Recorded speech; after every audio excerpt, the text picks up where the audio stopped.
Bienvenue sur Télé Djibouti dans cette toute dernière édition du journal de la rédaction, sommaire de l'actualité. Et la coalition de l'Union pour la majorité présidentielle a remporté la majorité des sièges à l'Assemblée nationale hier. Et en Somalie, un double attentat visant la présidence a fait au moins 38 morts selon un premier bilan.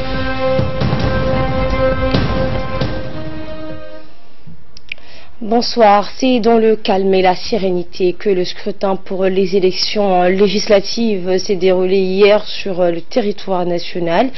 La proclamation des résultats provisoires du scrutin législatif, s'est déroulée hier à la préfecture de Djibouti. Les urnes émanant tout d'abord de Djibouti-Ville et sa périphérie sont arrivées peu à peu à la mairie, apportée sur les lieux par les présidents des bureaux de vote, et par la suite le rythme d'arrivage des urnes s'est accentué. Après l'arrivée des urnes, les présidents de bureaux ont passé directement au décompte pour dresser un premier résultat provisoire. Rappelons donc que le dépouillement n'a pas eu lieu seulement à Djibouti-Ville, mais également dans les régions de l'intérieur du pays.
Et ensuite, le ministre de l'Intérieur par intérim, Momin Ahmed Fer, a procédé à la proclamation provisoire du scrutin législatif, un scrutin, rappelons-le, qui s'est déroulé dans un calme général. Les électeurs et électrices djiboutiens ont démontré une fois de plus leur maturité pour l'accomplissement de leurs devoirs civiques en se rendant massivement aux urnes. Écoutons à cet effet le ministre de l'Intérieur par intérim, Momin Ahmed Fer. En ma qualité de ministre de l'Intérieur par intérim, j'ai l'honneur de proclamer solennellement les résultats provisoires du scrutin législatif du 23 février 2018. Pour la circonscription de Djibouti-Ville, total des inscrits 123 689, nombre total de votants 73 790. Bulletin nul 3230. Suffrage exprimé 70 560. Suffrage exprimé en faveur de la liste UMP 57 383, soit 81,33%. Suffrage exprimé en faveur de la liste UDJ-PDD 13 174, soit 18,67%. Pour la circonscription d'Ali Sabié, total inscrit 13 801, votants 12 087, bulletin nul 209, suffrage exprimé 11 878, Suffrages exprimés en faveur de la liste UMP 10 877, soit 91,51%. Suffrages exprimés en faveur de la liste CDU 1067, soit 8,98%. Pour la circonscription de Tadjoura, total inscrit 16 891, total votant 16 545, bulletin nul 116, suffrage exprimé 16 429, suffrage exprimé en faveur de la liste UMP 15 660, soit 95,31%. Suffrage exprimé en faveur de la liste ARD 769, soit 4,68%. Pour la circonscription d'Arta, total inscrit 8 355, total votant 8 065, bulletin nul 164, suffrage exprimé 7 901, suffrage exprimé en faveur de la liste UMP 7 901, parce qu'il n'y avait qu'une seule liste. Circonscription de Dikil, total inscrit 19 513, nombre total de votants 18 358, bulletin nul 174, suffrage exprimé 18 184, suffrage exprimé en faveur de la liste UMP 18 184, une seule liste ici aussi. La circonscription d'Obok maintenant, total inscrit plus les ordres de mission 11 062, total votant 10 597, bulletin nul 297, suffrage exprimé 10 300, suffrage exprimé en faveur de la liste UMP 10 300. Au Bok aussi c'était une seule liste. Tels sont les résultats provisoires du 8e scrutin législatif de ce vendredi 23 février 2018. Et dans sa déclaration faite à l'issue de la proclamation provisoire des résultats, Abdelkader Kamel Mohamed a remercié la population djiboutienne pour sa maturité et sa participation massive au scrutin. Rappelons que selon les résultats provisoires, c'est la liste des candidats de l'UMP qui a remporté ces élections législatives avec un taux de 71%. Écoutons le Premier ministre. Bismillah ar-Rahman ar-Rahim, as-salatu was-salamu ala Rasulullah, Sayyidina Muhammadin wa ala alihi wa ashabihi wa sallam. Mes chers concitoyennes, mes chers concitoyens, chers militants et militantes, ce soir, grâce au Tout-Puissant, nous avons remporté une victoire éclatante. Cette victoire est avant tout la vôtre. Vous avez mené à nos côtés un travail colossal et continu. Votre mobilisation et les rencontres de proximité ont été efficaces et déterminantes. L'UMP est une coalition d'écoute de nos compatriotes.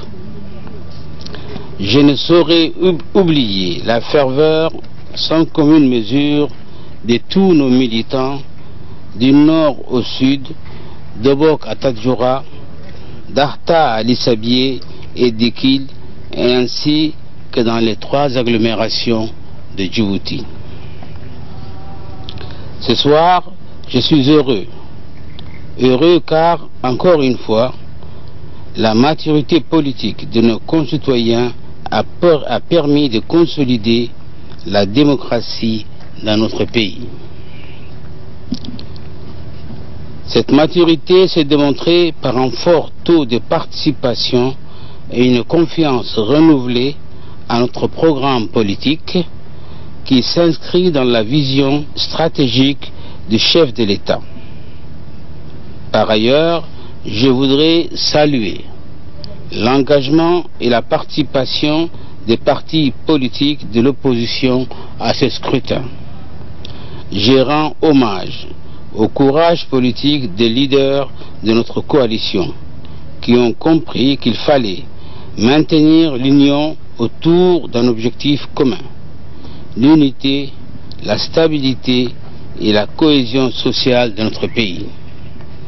L'action de solidarité permanente et l'amélioration des conditions de vie de nos concitoyens sont les piliers de nos principaux axes d'intervention. Il s'agit, entre autres, de l'émancipation économique de la femme et du foyer qui a retrouvé sa juste place dans la société.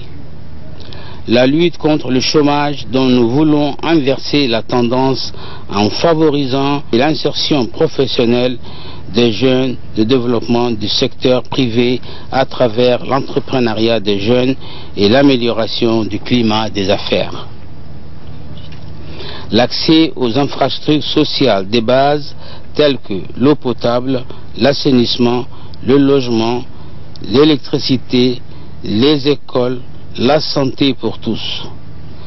La résilience contre la sécheresse et le développement des moyens de subsistance durable.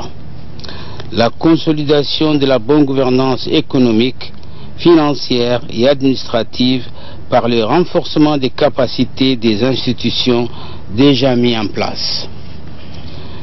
Chers militants et militantes, je voudrais présenter toute ma gratitude et remerciements à l'endroit de toute personne de bonne volonté, qu'elle soit de la coalition de l'UMP ou de la société civile. Je salue également le travail accompli par les différentes institutions de sécurité et de défense, ainsi que le personnel du ministère de l'Intérieur qui ont contribué au bon déroulement de ces élections. Je ne saurais oublier de saluer les efforts déployés par les femmes et les hommes de différentes commissions techniques de l'UMP durant cette campagne jusqu'au jour du scrutin. Encore une fois, un grand bravo à tous. Vive la coalition de l'UMP, vive la République de Djibouti et vive la population djiboutienne. Merci.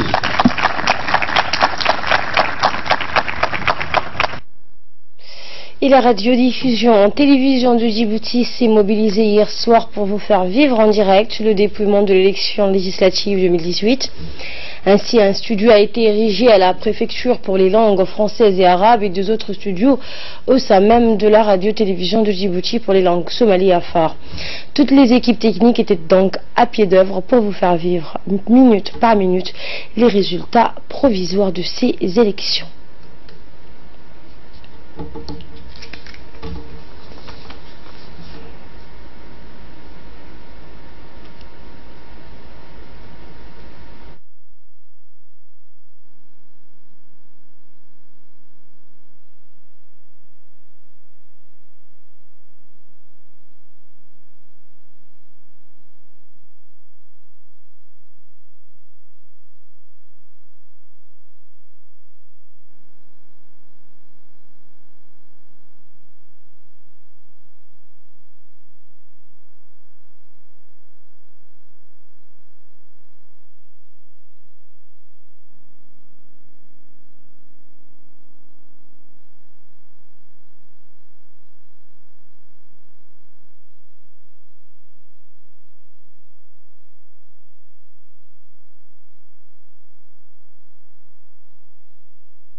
L'RTD n'a pas été en reste hier soir sur l'esplanade de la mairie en mettant en avant tout son arsenal technique pour couvrir avec brio et professionnalisme la proclamation provisoire du scrutin législatif du vendredi 23 février. Tout un équipement multiforme a été donc mobilisé, composé des consoles et des tables de mixage sans images, sans oublier tous les accessoires s'y afférents installés donc avec courage et abnégation par des techniciens, preneurs de son, opérateurs, régisseurs chevronnés. Tout le staff technique était à pied d'œuvre afin de veiller à la qualité du son et de l'image, bien sûr.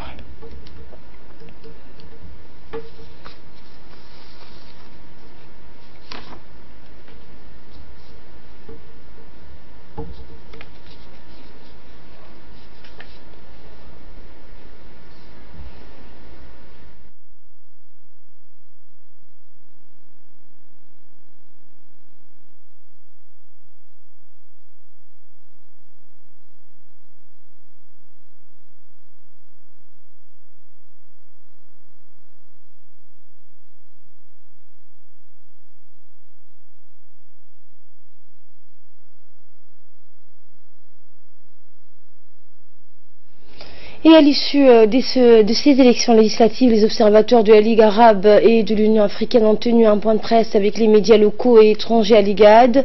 Ils ont déclaré entre autres que ces élections ont couvert tout le territoire national et qu'elles se sont déroulées dans la transparence, le calme et la sérénité. Nous les écoutons.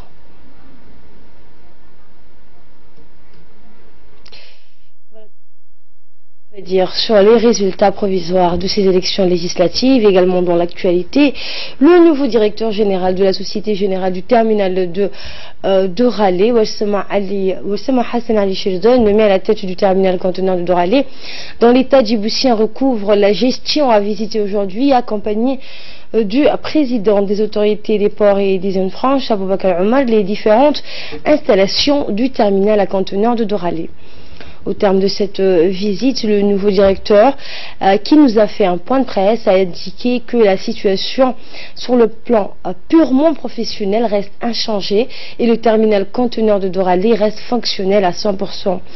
Monsieur Ouassama Hassan Ali a précisé que seuls 5 cadres expatriés ne font plus partie du personnel au terme de la résiliation de ce contrat et de ce fait que cela n'affectait en rien le bon fonctionnement du terminal dans la mesure où le reste du personnel en place était composé de Djiboutiens qualifiés, chacun dans son domaine.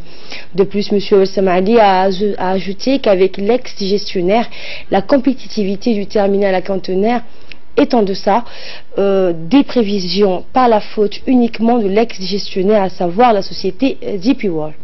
Alors que les capacités du terminal restent immense, le nouveau directeur a affirmé qu'il allait s'atteler à rattraper ce retard et à améliorer le trafic conteneurs qui avoisine actuellement 1 million de conteneurs par an, alors que d'autres terminaux régionaux font entre 4 et 5 millions de conteneurs par année. Le président de l'autorité des ports et des zones franches, qui est revenu sur le différend qui oppose la République de Djibouti à DP World, a annoncé aujourd'hui que lors d'une dernière réunion le 28 janvier dernier avec DP World à Dubaï, cette dernière avait annoncé son intention de vendre ses actions au DCT qui s'élève à 33%, refusant par la même occasion qu'en prévu par le droit du commerce international de le vendre à son partenaire qui est la République de Djibouti. DP World a indiqué qu'elle vendrait ses actions au plus offrant sans tenir compte toujours de son partenaire. DP World s'est obstiné à donc ne vouloir rien changer également à toutes les modifications demandées par la partie djiboutienne, notamment celles portant sur le vote majoritaire du conseil d'administration de la société où l'État djiboutien reste l'actionnaire majoritaire avec 67%. Par ailleurs, DP World a-t-il dit dans un message après cette réunion qu'elle a fait parvenir à la partie djiboutienne, précisait que tout projet de construction de nouveaux ports doit être soumis à son approbation, ce qui contrevient à la souveraineté de la République de Djibouti et à l'intérêt suprême de la nation, d'où la décision des autorités djiboutiennes de rompre le contrat avec la société DP World. Depuis jeudi, la République de Djibouti a résilié unilatéralement avec effet immédiat le contrat de concession accordé à Doral et Container Terminal géré par la multinationale DP World. Le patrimoine de la société a été transféré à une nouvelle détenue 100% par notre pays. L'inspecteur général de l'État djiboutien est monté au créneau aujourd'hui pour expliquer et justifier cette décision pour préserver les intérêts supérieurs de la nation et protéger la souveraineté de l'État et l'indépendance économique. Nous l'écoutons.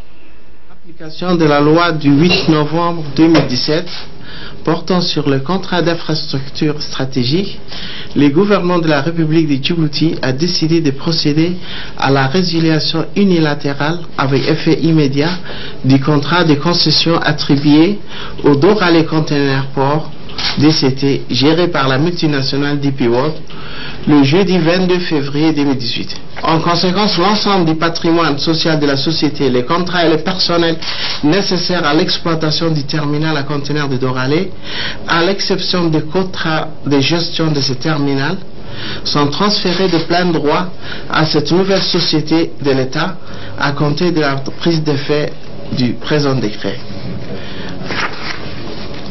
Simultanément à la résiliation de la concession par le gouvernement a créé une nouvelle entreprise publique dont le capital est détenu à 100% par l'État et dénommée la Société de gestion du terminal à conteneurs de Doralé le jeudi 22 février 2018 pour se substituer à l'entreprise publique Doralé Container Terminal gérée par DP World.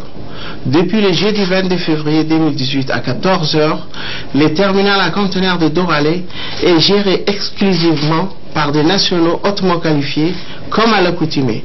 La loi du 8 novembre 2017 sur le contrat d'investissement. Cette loi a pour objectif de protéger, dans le cadre des contrats d'investissement stratégiques, les intérêts supérieurs de la nation, en particulier ceux ayant trait à la souveraineté de l'État et à l'indépendance économique du pays. La stratégie de développement de la République de Djibouti vise à générer une croissance forte et durable en se positionnant comme une des toutes premières plateformes logistiques et commerciales de l'Afrique. Cette ambition doit soutenir parallèlement une amélioration rapide des revenus des Djiboutiens et la capacité de l'État à investir efficacement dans le secteur social. Sans écho aux ressources naturelles, Djibouti a basé sa politique de développement économique sur son emplacement stratégique, qui constitue le principal avantage comparatif du pays par rapport à d'autres pays du monde et de la région. Le principal outil économique du pays a toujours été son port, qui existe depuis l'année 1900. Pour assurer son développement et conserver son avantage comparatif, Djibouti devait assurer le développement de ses infrastructures en investissant massivement dans le port de Djibouti. Ainsi, le port de Djibouti disposait d'un terminal à conteneurs moderne d'une capacité importante depuis 1983. En résumé, il est important de dire que la richesse économique de Djibouti, c'est son port, et qu'elle doit développer et sauvegarder à tout instant. La stratégie de développement économique de notre État est basée sur l'importance des ports que Djibouti a commencé à développer à partir de 1998, malgré la concession obtenue. DP World s'est toujours opposé au développement des infrastructures portuaires de Djibouti.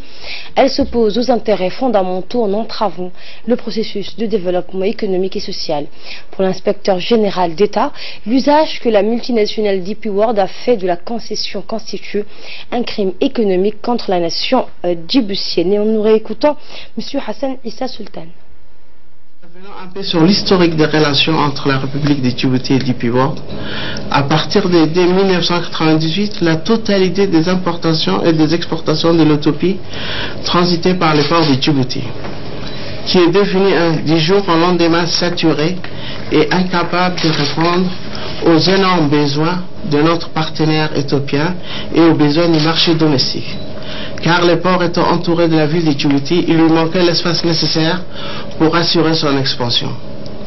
Pour résoudre les problèmes de congestion du port de Djibouti, la République de Djibouti a fait le choix de confier en 2000 la gestion de son port à la société DP World. Par ailleurs, la République de Djibouti a décidé de construire des extensions du port de Djibouti dans la zone de Doralé à partir de l'année 2004. Notre partenaire avait dit à l'époque que Djibouti n'avait pas besoin de mobiliser de l'argent. DP World allait financer les travaux de construction du nouveau port en faisant signer au gouvernement djiboutien des accords de concession complexes. La société d'économie mixte dénommée Doral et Container Terminal a été constituée avec un capital de 133 millions de dollars entre les ports de Djibouti, qui est actionnaire à 66% du capital de DCT, qui a réalisé un investissement de 87,78 millions de dollars dans le capital de la société. Et DP World avec seulement 33,34% du capital DCT, soit seulement un investissement de 45 millions de dollars. Ainsi, la République de Djibouti, à travers les ports de Djibouti, est le plus gros investisseur du terminal à conteneurs de Doralé, qui constitue une entreprise publique au sens de la loi numéro 12 portant sur la réforme des sociétés publiques. La société DCT est une entreprise publique, c'est un patrimoine de la nation djiboutienne.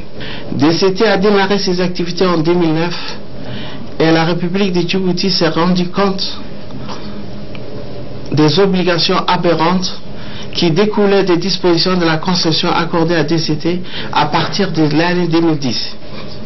Pire encore, cette concession donnait la possibilité à une société étrangère de s'opposer aux intérêts fondamentaux de la République de Djibouti en entravant les processus de son développement économique et social. Cette concession et l'usage fait de celle-ci par la société DP World constituent en quelque sorte un crime économique contre la nation. Et à cause de certaines clauses contenues dans la concession signée avec DP World, la République de Djibouti n'avait pas le droit de construire de nouveaux ports. DP World a engagé des poursuites contre Djibouti pour freiner la construction des ports.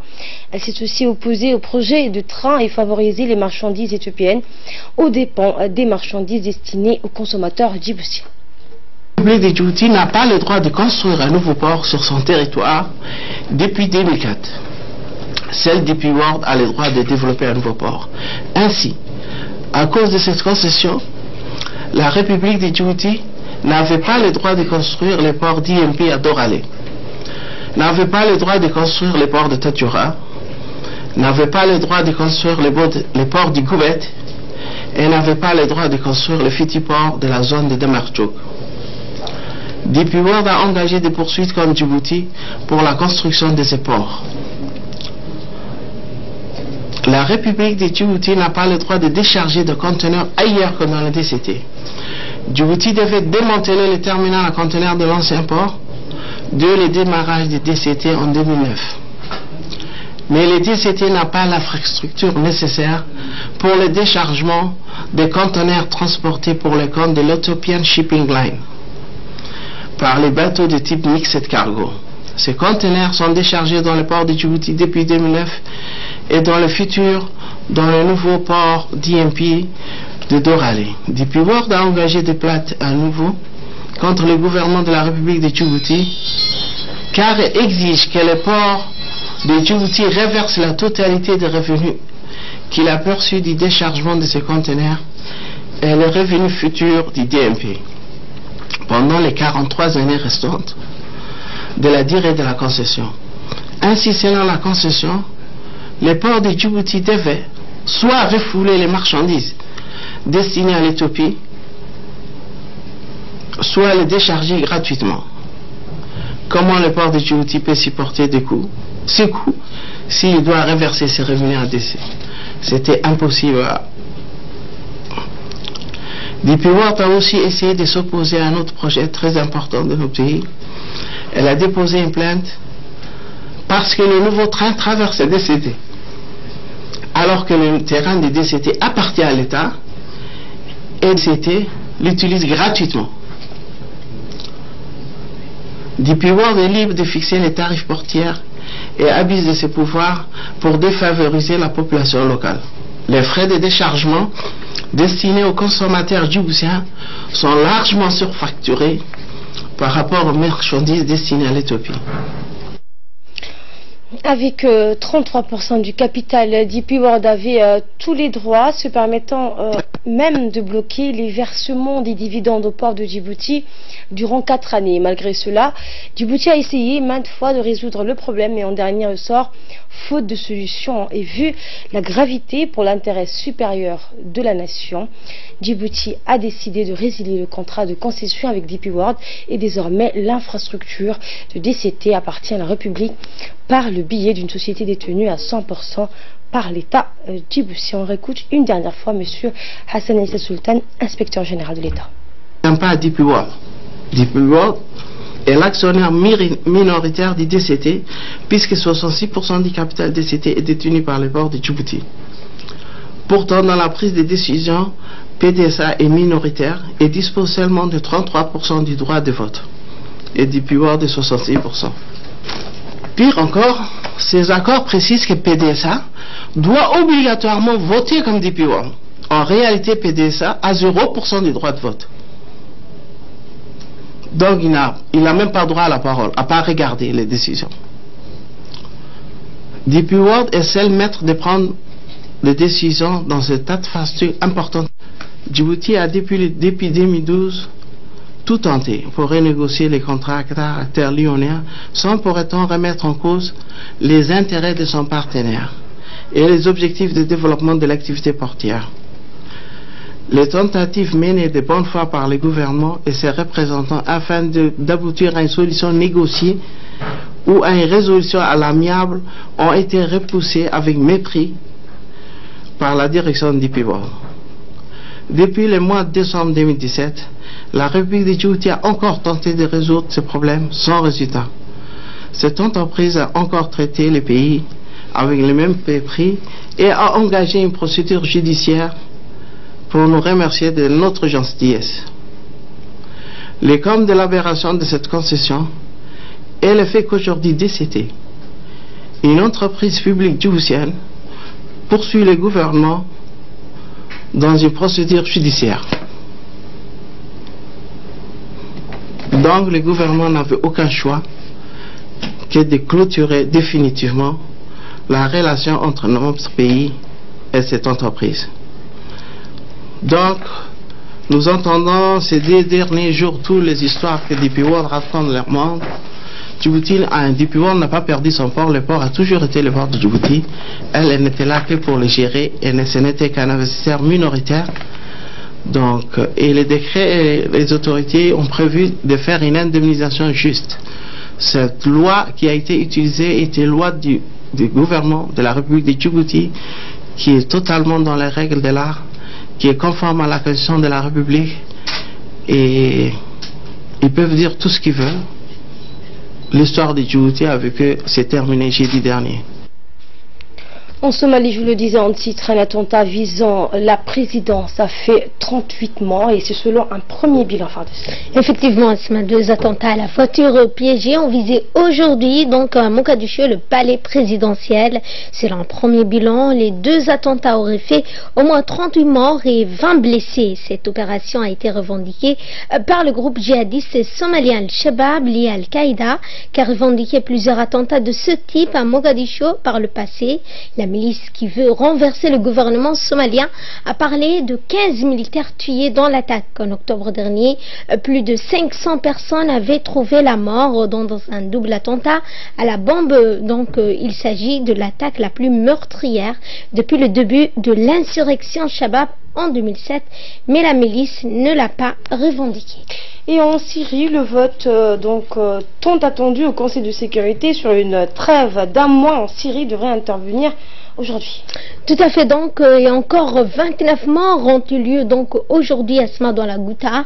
La Ghouta orientale est toujours bombardée alors qu'un vote au Conseil de sécurité est attendu sur une trêve d'1 mois en Syrie. Et donc dans la soirée, les négociations se poursuivent pour éviter un veto de la Russie, alliée indéfectible du régime syrien. Le vote tant attendu du Conseil de sécurité sur cette trêve, donc pour la 6e fois consécutive, leurs bombes sur les fiefs rebelles de la Ghouta orientale aux portes même de Damas. Depuis dimanche, 468 civils, dont 108 enfants, périssent selon une ONG dans de violents raids aériens et tirs d'artillerie incessants menés par l'armée du président Bachar el-Assad contre cette enclave assiégée. Merci Fardous Hassen pour toutes ces précisions. Fin de ce journal. Merci à vous de l'avoir suivi.